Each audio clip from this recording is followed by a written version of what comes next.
안녕하세요. 새법률 산책 김슬아입니다. 살다 보면 갑작스레 큰 돈이 필요한 일이 누구에게나 있을 수 있죠. 그럴 때 은행 문턱을 넘지 못한 이들에게 대부업은 가장 손쉽게 돈을 빌릴 수 있는 수단입니다. 오늘 첫 코너에서는 이 대부업에 대한 이야기를 해보려고 하는데요. TV 광고 등으로 인해 우리에게 친숙하게 다가와 있지만 삶을 벼랑 끝으로 내몰 수도 있는 대부업 대출. 대부업으로 인한 피해를 최소화할 수 있는 방안, 오늘 입법 전망대에서 알아봅니다. 진짜요? 30일간? 그것도 무이자? 전화 한 통하면 충분해요. 모두에게 된다고 말하게. 이자는 어떻게 할 겁니까? 그래서 되니까 300. 러시아 캐시 첫 고객이라면 오케이. 과거에 어두웠던 이미지를 벗고 친화적 광고를 통해 친숙한 모습으로 우리 곁에 다가온 대부업. TV 광고의 전파력과 그 이미지 메이킹이라든지 중독적인 CM 등으로 그 대부업에 대한 경각심을 해제하고 공정한 판단을 흐리게 합니다. 게다가 고금리로 인한 피해 문제도 여전히 거론되고 있는데 처음에는 쉽게 시작을 하는데 34.9%라는 그 고금리 대출이 결국은 나중에는 이자를 갚는 데 허덕이게 되는. 대부업으로 인한 피해를 줄이기 위한 방안과 관련 법안에 대해 알아봅니다.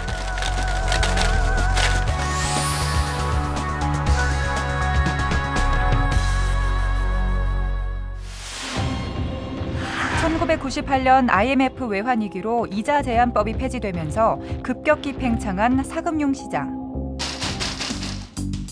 문 열어. 직장을 잃고 생활고에 시달리는 이들이 많았던 금융위기 당시 서민들. 이에 고금리의 사금융 이용률이 증가해 불법 사금융업자들의 횡포가 사회 문제로 떠올랐고 고리와 불법 추심으로 인해 자살하는 일까지 종종 보도되곤 했는데요. 이와 같은 폐해를 막기 위해 2002년 대부업 등록 및 금융이용자 보호법이 도입됐습니다. 이후 대부업이 등록제로 바뀌고 이자율이 34.9%로 제한됐으며 불법적인 채권 추심 행위가 금지됐는데요. 그렇다면 대부업법에서 정하고 있는 방송 광고 규정은 어떠할까? 현행법에서는 미등록 대부업체 광고만을 금지하고 등록된 업체의 광고 행위는 허용하고 있는데요. 이 때문에 TV에서 대출 광고를 흔히 볼 수 있습니다. 현재 법률상 대부업체 광고나 대출 광고는 금지 대상이 아닙니다. 단 2006년도에 연예인들이 한번 대부업체 광고에 나와가지고 사회적 이슈 여론이 돼서 KBS, MBC, SBS 공중파는 자율적 결정을 통해 대부업체 광고를 금지하고 있는 형편입니다. 그러니까 지금 현재 대부업체 광고는 주로 일어나는 것들이 케이블 TV와 종편에서 이루어지고 있는 현상이고요. 이것들에 대해서 지금 현재까지는 아무런 제한 없이 언제든지 광고를 할 수 있었기 때문에 우리가 일상적으로 대출 광고에 과다 노출되었다는 측면이 강하게 있습니다. 한 조사에 따르면 TV 광고를 보고 대부업 자금을 이용하게 된 비율이 전체 이용자의 52%나 되고 TV 광고가 어린이들에게 미치는 영향도 큰 것으로 나타났습니다. 4학년에서 6학년까지 초등학생을 상대로 경기 서울 지역에 있는 초등학생이었습니다. 여론조사를 한 결과 80%에 해당하는 어린이들이 TV 광고를 통해서 대출을 접했다라고 이야기를 했습니다. 특히 인터넷을 열면 돈이 나온다. 갑자기 돈 뭉치가 날아와서 사람들에게 안겨준다. 그리고 대출을 해주면서 돈을 받는 사람이 활짝 웃는다라든가 이런 광고를 접했을 우리 연구 결과를 보고 놀랬던 것들이 자라나는 어린이들에게 돈 빌리는 것이 아무런 문제가 안 되겠다 인식이 있다는 생각들을 하게 되었습니다. 대부업체에서 대출을 한번 받게 된다면 은행이나 이익금융권에서는 대출이 금지가 됩니다. 사람들이 잘 모르고 대부업체에서도 거리낌없이 대출을 받을 수 있는 인지가 생겼기 때문에 대출 광고의 긍정적 효과로 대부업체 영업은 확장된 측면이 있습니다. 문제는 이렇게 쉽게 대부업 광고에 노출될 경우 어린이 청소년들이 대부업에 대해 사실과 다른 인식을 가질 수 있고 또 어른들의 경우 자칫 무분별하게 대출을 받을 수 있게 돼 피해를 입을 수 있다는 점인데요. 이 같은 폐해를 막기 위한 법안이 국회 본회의를 통과했습니다. 어떤 내용인지 자세히 전해드립니다. 앞으로는 특정 시간대 대부업 방송 광고가 금지됩니다. 지난 7월 6일 이 같은 내용을 골자로 하는 관련법 개정안이 국회 본회의를 통과했는데요. 대부업 등록 및 금융이용자 보호법 개정안입니다. 아마 우리 국민들이 모두 다 케이블이나 IPTV를 보시면 정말 가장 많은 광고가 대부업체에 돈 빌려가라는 광고이고요. 대부업체가 원래 일본에서 저희가 들여온 건데 일본의 경우에도 대부업체 광고는 엄격히 제한이 돼서 대부업체 건물에만 그 5개 광고를 할 수 있도록 제한을 하고 있습니다. 그런 점에서 이 대부업체의 광고는 반드시 규제해야 되는 게 맞고요. 그래서 이제 저희가 전면 금지를 검토하다가 1차적으로 그 청소년 보호 시간대에 한해서 대부업체 광고를 법으로 규제하고 그 취지에 맞게 저축은행의 경우에도 자율 규제로 대부업체 광고를 제한하도록 함으로써 소위 케이블이나 이런 쪽에서도 빚내라는 광고를 이렇게 그냥 무분별하게 하는 이것만큼은 막아야 되겠다. 그런 것들이 이번 본회의를 통과한 대부업법에도 반영이 됐습니다. 대부업법 개정안 통과로 앞으로는 방송 광고가 제한되는데요. 평일에는 오전 7시에서 9시, 오후 1시에서 10시, 주말 공휴일에는 오전 7시에서 오후 10시까지는 대부업 광고가 금지되고 위반 시에는 2천만 원 이하의 과태료가 부과됩니다. 또 대부업체의 등록 감독 체계가 개편돼 2 이상의 시도에서 영업하거나 자산 규모 100억 원을 초과하는 대형 대부업체의 경우 등록과 감독을 시도지사 대신 금융위원회에서 맡게 됩니다.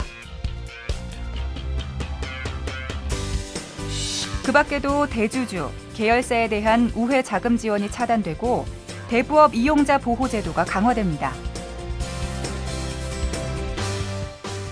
대부업으로 인한 이용자들의 피해를 최소화하기 위해 필요한 또 하나의 정책은 바로 적정 이자율의 산정입니다. 최근 시중금리 인하에도 불구하고 대부업체들은 여전히 고금리를 유지하고 있어서 서민들이 막대한 이자 부담에 시달리고 있다는 지적이 꾸준히 제기되어 왔는데요. 대부업 이자율 인하를 위해 발의된 관련 법안들을 살펴보겠습니다. 지난 2002년 대부업법 제정 당시 연 66%였던 대부업 최고금리는 2007년 49%, 2010년 44%, 2011년 39%, 2014년에는 34.9%로 점차 인하돼 왔습니다. 현재 적용되고 있는 이자율인 34.9%는 올해 말 그 효력이 다하게 되는데요. 이에 국회는 적정 이자율을 산정하기 위해 분주히 움직이고 있습니다. 이런 가운데 지난 6월 23일 새누리당과 금융당국은 대부업 최고금리를 5% 인하하기로 협의했고 이러한 내용을 포함한 서민금융 활성화 대책을 발표했는데요. 우선 종합적인 서민금융 지원을 법적으로 뒷받침하기 위해서 30% 이상 고금리 대출을 이용 중인 분들의 조속한 금리 부담을 경감해 드려야 합니다. 이를 위해서 신동우 정의위원님께서 법상 최고금리를 5%포인트 인하하는 내용의 대부업 개정안도 제출하신 바 있으십니다. 이를 중심으로 빨리 대부업법의 개정안이 처리됐으면 좋겠습니다. 당정협의는 새누리당 신동우 의원이 대표 발의한 대부업 등록 및 금융이용자 보호법 개정안을 토대로 이뤄진 것인데요. 대부업 최고금리를 29.9%로 인하하는 것이 골자입니다. 야당도 관련 법안을 발의했는데요. 새정치민주연합 김기식 의원이 대표 발의한 대부업법 개정안입니다. 지난 몇 년 동안 한국은행이 기준금리를 계속적으로 인하해서 지금은 1%대라고 하는 초저금리 시대를 맞이하고 있습니다. 그럼에 비해 이 대부업체라든가 저축은행을 이용하는 고객의 경우에는 30%의 초고금리를 지금 고통받고 있거든요. 재작년에 34.9%로 이자율을 낮췄지만 2014년도에 오히려 대부업체의 영업이익률은 훨씬 더 많이 늘어났습니다. 이유는 기준금리가 내려가니까 조달 비용이 작아지기 때문에 이익률이 굉장히 늘어난 이런 현상을 보여주고 있어서 대부업체나 저축은행이 추가 금리 인하를 할 여력이 있다라고 저희는 보고 있고 정부 여당에서 대부업체 금리를 29.9%로 인하하겠다라는 안을 냈습니다만 그것은 부족하고 25%대로 이 대부업체 최고금리를 인하할 경우에는 이금융권까지를 포함해서 약 1조 정도의 이자 부담 경감 효과가 우리 국민들에게 돌아갈 것으로 예측을 하고 있습니다. 김기식 의원의 개정안은 대부업체의 이자 상환율은 25%로 낮추고 그 외에 여신금융회사에 적용되는 이자는 20%로 규정해 대부업체와 기타 여신금융회사 이율에 차등을 두자는 것이 골자입니다. 한편 대부업 이자율 인하는 시장에 어떤 영향을 미치게 될까? 고금리 대출자가 대부업체 이용자가 한 210만 명, 저축은행 이용자가 한 50만 명, 이렇게 해서 전체 한 270만 명 정도가 고금리 대출을 이용하고 있는데 그 사람들이 우선적으로 아마 이자가 좀 금리 부담이 경감이 될 거라고 생각이 되고요. 그다음에 이제 이렇게 금리가 내려가면 지금 현재 이제 고비용의 어떤 비효율적으로 운영되는 대부업체들이 많이 좀 줄어들 것이고, 그러면 대부 시장 전체가 어떤 건전성이나 이런 것들이 좀 높아지지 않을까 이렇게 생각이 됩니다. 하지만 이 같은 움직임에 대해 대부업계에서는 취지는 공감하지만 자금 조달 규제 완화가 선행돼야 한다는 입장인데요. 평균 조달 금리 8%에 기타 비용까지 고려하면 원가 금리가 30%를 훌쩍 넘는다는 주장. 영세 대부업체들의 사정이 어려워지면 음성화될 가능성이 있고 그렇게 되면 자연히 대부업을 이용하는 서민들에게 피해가 돌아갈 수 있다는 의견도 있습니다. 그것 또한 금리가 인하되는 과정 중에서 대부업체가 수많은 대부업체들이 떠났습니다. 폐업을 하든지 그 대부업체들이 정말 영업을 안 하고 그냥 문을 닫았으면 문제가 없는데요. 이게 전부 다 음성화돼 가지고요.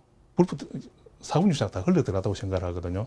그래서 금융이 필요하신 이런 서민들이 등록된 대부업체를 이용하지 않고요. 어쩌면 사금융을 이용함으로 인해서 더 자기들이 그 권익이 침해되고 어떤 불법 채권 출심에 시달리고 이런 경우가 많기 때문에 대부업체도 어떻게 보면 제2금융 역할의 완충지대로서 역할을 할 수 있게끔 이 제도 정치를 마련하고 육성할 필요가 있다고 봅니다. 한편 궁극적으로 대부업으로 인한 서민들의 피해를 줄이기 위해서는 대출 시 부채 상환 능력에 대한 고려가 필수적으로 이루어져야 하고 그 밖에 서민들을 끌어안을 수 있는 금융 관련 복지 정책도 필요하다는 의견이 있습니다. 더 중요한 문제가 어떻게 보면 책임 대출 관행이 정착되어야 되는 거라고 생각합니다. 상환 능력을 보지 않고 대출해 주는 것은 약탈적 대출로 보거든요. 이제 대부업의 상당의 어떤 피해 보는 사람들이 상환 능력과 상관없이 돈을 빨리 빌려서 갚지 못하고 그래서 추심에 시달리고 그런 거기 때문에 중장기적으로는 약탈적 대출 방지할 수 있는 방안을 마련하고 상당히 많은 대부 수요가 이제 급전이 필요한 이유가 병원비라든지 학비라든지 그런 차원인데 그런 차원은 어떤 복지의 영역과 겹치는 부분이 상당히 많이 있거든요. 최고금리만 낮춰가지고는 좀 효과를 볼 수 없고요. 이런 어떤 대체적인 수단을 금융으로도 많이 확대를 하고 복지도 확대를 하고 이렇게 해야 될 것이라고 생각합니다. 대부업의 건전성 확보와 대부업으로 인한 서민들의 피해 줄이기. 이는 향후 계속해서 논의되어야 할 대부업 관련 정책의 과제일 것입니다. 사실 하루 벌어서 하루 살기도 어려운 우리 서민들에게 급하다 보니까 돈을 빌릴 수밖에 없는데 그걸 30% 이상의 고금리를 매기는 것은 정말 옛날식으로 얘기하면 정말 가렴주구도 이런 가렴주구가 없다고 저는 생각을 합니다. 그런 점에서 고금리로 인해서 고통받는 우리 서민들의 문제에 대해서 반드시 정부가 책임 있는 조치를 취해야 되고 대부업체 이자율을 낮추면서 대부의 어려움을 겪는 국민들에 대해서는 정책금융을 확대해가지고 지원을 해줄 필요가 있다. 그런 점에서 미소금융이라든가 햇살론 이런 정책금융을 강화하는 한편에서 금리를 인하하는 종합적인 대책을 정부가 조기에 실행할 것이 필요하다고 생각합니다. 대부업은 은행이나 저축은행의 문턱을 넘지 못한 서민들에게 손쉽게 돈을 빌릴 수 있는 수단이 되어 왔습니다. 때문에 정부와 국회는 대부업을 양성화하고 불법 추심 등을 막기 위한 노력 등을 계속해 왔는데요. 하지만 은행권에 비해 현저히 높은 금리로 인해 이용자들이 언제든지 어려움에 노출될 가능성이 있는 만큼 체계적이고 지속적인 관리가 필수적입니다. 이번에 통과된 TV 광고 제한 법안이 국민들이 대부업에 대한 인식을 올바르게 할 수 있는 중요한 지침으로 작용하기를 기대하고요. 아울러 올해 말 일몰을 앞둔 이자율도 적정한 수준에서 결정될 수 있도록 논의가 활발하게 이어지길 바랍니다.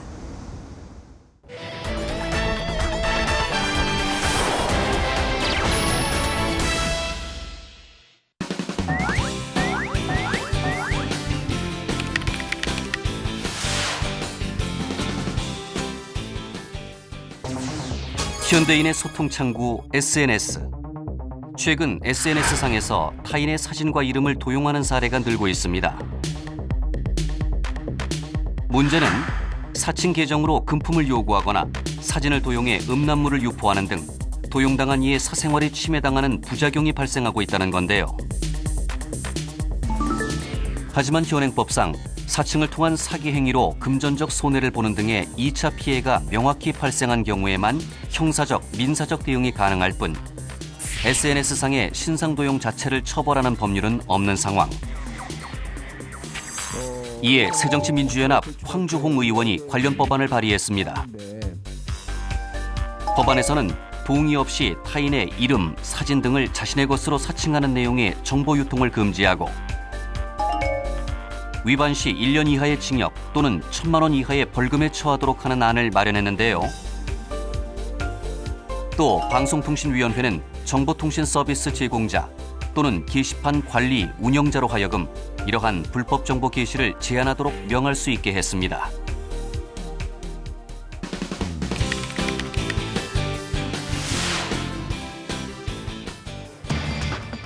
긴급 자동차가 골든타임 안에 현장으로 출동하기 위해서는 도로 위 운전자들의 협조가 필수적인데요.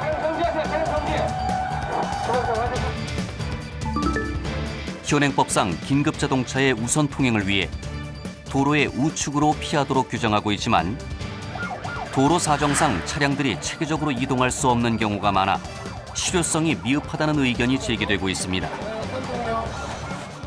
비켜줘야 된다고 생각하고 있는데 그게 또 막상 닥치면은 어디 쪽으로 비켜야 될지 모를 때가 있으니까. 근데 이제 속도가 특히나 빠르고 이럴 때는 저 때문에 인해서 또 다른 차에 또 2차적으로 피해가 갈까봐 또 약간 혼란스러울 때는 가끔 있는 것 같습니다.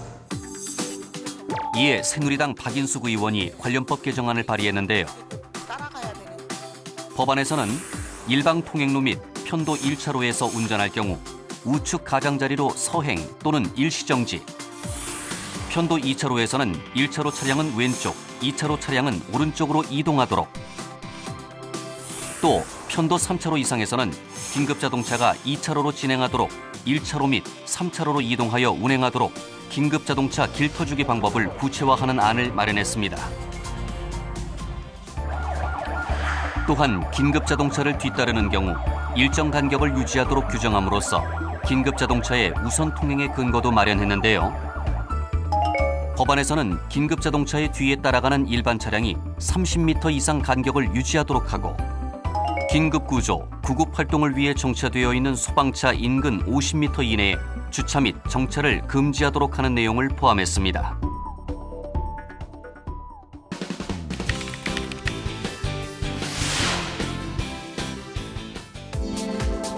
지난해 세상을 떠들썩하게 한 전 대기업 회장의 일당 5억 원짜리 황제 노역. 현재 우리나라는 개인의 재산, 능력과는 별개로 법률에 정해진 액수의 벌금을 부과하는 총액 벌금제를 채택하고 있는데요. 그러다 보니 같은 벌금 액수라도 경제적 차이에 따라 형벌의 효과가 확연하게 다를 수 있고 또 한편에선 벌금을 감당하지 못해 노역형을 선택하는 서민들도 늘고 있는 상황. 이에 새정치민주연합 이상민 의원이 관련법 개정안을 발의했습니다. 먼저 형법 개정안에서는 피고인의 경제적 상황에 따라 벌금을 책정하는 일수 벌금제를 도입해 형벌 효과에 불평등을 해소하는 내용을 담았는데요. 벌금형의 일수는 1일 이상 360일 이하로, 일수 정액은 10,000원 이상 5천만 원 이하로 하고 일수 정액을 정함에 있어서는 행위자의 일일 평균 수입을 기준으로 하도록 했습니다. 또한 경제적으로 어려움을 겪고 있는 서민들을 위해 재산형 선고 시 분납, 연납할 수 있도록 하고 신용카드 납부도 가능하게 하는 내용을 형사소송법 개정안에 담았습니다. 많은 국가들은 이미 오래전부터 재산이나 소득 수준에 따른 차등 벌금제를 시행해 왔는데요. 독일의 전 축구 선수 발락은 속도 위반으로 1,400만 원가량의 벌금을 처벌받았고, 핀란드의 노키아 부사장은 지난 2002년 오토바이 과속으로 약 2억 원가량의 벌금을 내기도 해 화제가 되기도 했습니다. 우리나라 역시 형벌의 효과가 누구에게나 평등하게 적용될 수 있도록 논의가 적극적으로 이뤄져야겠습니다. 자, 다음은 실생활에 도움이 되는 법률 정보를 알기 쉽고 재미있게 전해드리는 새법률 생활백서 시간인데요. 오늘은 어떤 내용일지 확인해 보시죠.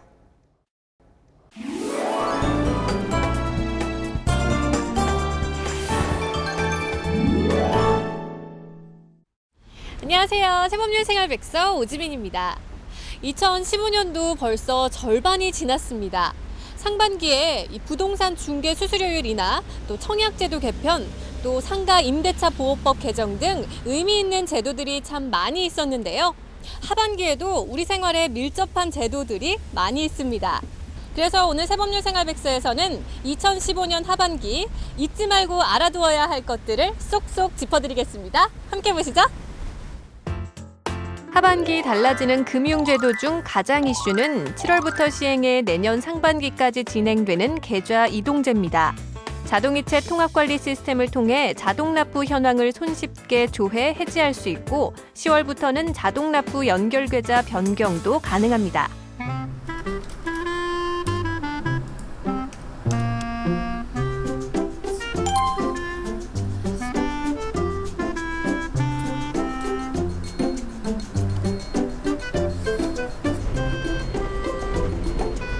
네, 은행이죠? 제가 거래 은행을 바꾸려고 하는데요. 그동안 이제 공과금 내던 거랑 자동이체 되던 거는 어떻게 하면 되나요? 다 해지하시고요. 신규로 모두 등록해 주셔야 되십니다. 네? 그거 어떻게 한 번에 안 돼요? 한 번만 신청하면 딸린 자동이체 항목도 한꺼번에 바꿀 수 있는 계좌 이동제가 단계적으로 도입되는데요. 소비자들이 주 거래은행을 바꿀 때 번거로움이 없도록 7월 1일부터 시행된 것이 바로 계좌 이동제입니다. 은행을 옮길 때 기존 계좌에 연결돼 있는 공과금 등 각종 내역까지 별도 신청 없이 자동 이전되는데요. 이를 위해 금융결제원은 가장 먼저 자동이체 통합관리 시스템, 일명 페이인포를 오픈했습니다. 지난 1일부터 이 자동이체 통합관리 홈페이지를 오픈을 했는데요. 이 페이인포라는 건 어떤 시스템인가요? 페이인포 시스템은 여러 금융회사의 고객 본인 계좌에 등록되어 있는 자동이체 정보를 조회하고 해지할 수 있으며 고객 본인이 다른 계좌로 자동이체 정보를 변경하는 서비스를 제공합니다. 고객이 주거래 은행을 변경하기 위해서는 그 계좌에 등록되어 있는 자동이체 정보를 요금 청구기관에 일일이 연락해서 해지하고 새로 등록해야 되는 그런 고객 불편을 최소화하기 위해서 이 시스템을 구축하게 되었습니다. 페이인포 시스템은 별도 가입 절차 없이 공인인증서만 있으면 쉽게 이용할 수 있는데요. 현재는 등록된 자동이체 조회 또는 해지만 가능하고 향후 단계적으로 서비스를 확대해 나갈 예정입니다. 하지만 편리한 만큼 보안에 대한 우려도 큰데요. 이 페이인포 시스템을 이용하는 데 있어서 보안상의 문제는 염려하지 않아도 될까요? 금융결제원에서는 모든 전산 시스템 전반에 대해서 제반 보안 대책을 수립하여 운영하고 있습니다. 개인정보인 주민번호와 계좌번호는 암호화해서 저장하고 있으며 고객이 자동이체 정보를 조회할 경우에 그 주민번호와 계좌번호 일부는 마스킹 처리해서 보여드리고 있기 때문에 혹 유출된다 하더라도 정보로서의 활용 가치가 없다라고 말할 수가 있을 것 같습니다. 금융권에서는 계좌 이동제로 약 226조에 달하는 자금이 이동될 것으로 내다보고 있는데요. 쉽게 이동될 수 있는 만큼 주의해야 할 점이 있습니다. 은행을 바꿀 수 있는 장점은 있지만 고객님께서 만약에 우수 고객님이시라면 계좌를 이동하심으로써 그런 혜택이 조금 감소하실 수 있으세요. 그래서 은행별로 혜택을 잘 따져보시고 이 계좌 이동제가 지금 이제 시작이 되는데 앞으로 진행 계획은 어떻게 되나요? 올해 10월 말부터는 카드사, 통신사, 보험사 등 대형 요금 청구기관을 대상으로 자동납부 계좌 변경 서비스를 실시할 예정입니다. 그리고 내년 2월에는 자동 송금에 대해서도 조회, 해지 및 변경 서비스를 실시할 계획입니다. 아울러서 각 은행, 지점 및 인터넷 뱅킹을 통해서도 모든 서비스를 이용할 수 있도록 확대할 예정입니다. 하반기에는 이 서민이나 취약계층을 위한 금융 지원도 눈에 띄는데요. 그중 하나가 바로 채무를 성실하게 상환해온 이들에게 제한적으로 신용카드를 발급하기로 한 것입니다. 하반기 달라지는 금융제도, 다음은 서민들을 위한 제도입니다.